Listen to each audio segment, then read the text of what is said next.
if there's any difficulties there. And then Bruno will be moving on to the second question. And this one might sound familiar in terms of principle, but the question refers to, once again, that in the event of a townhouse complex being sold, right, may the new owner give notice to all the tenants? And that's nice, short and sweet. Bruno? Sure. So one would have to first determine what lease agreements the tenants are occupying the property under. The general rule is that lease agreements survive the sale of properties. That's the general rule. And there's very few exceptions to that. There are exceptions. Sales and execution, for example, have a certain exception if something happens in a very particular way, but we don't have to get into detail right now on that. If you buy the property privately, you typically would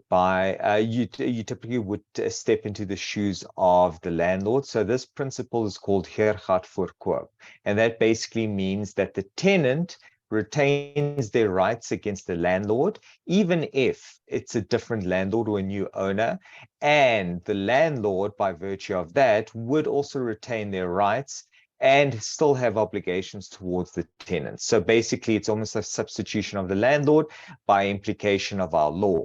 Now, where one can start deviating from things like this, or rather, let's look at different alternatives or different issues that may arise due to this. So first of all, if you buy a property and the contract doesn't disclose that there's tenants on the property, or the contract says, for example, that the property is supposed to be given to you, basically vacant, this does give you a right against the seller, because in this instance, the seller hasn't actually performed in terms of the contract or gave a warranty that he wasn't supposed to give. And because of that, you do have recourse against the seller.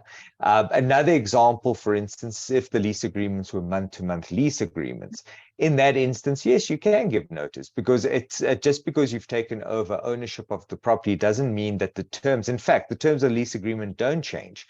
So if it's a month-to-month lease agreement and, typically it's acceptable to give 1 month's notice for tenants to move out, then yes, you're okay. You can give 1 month's notice.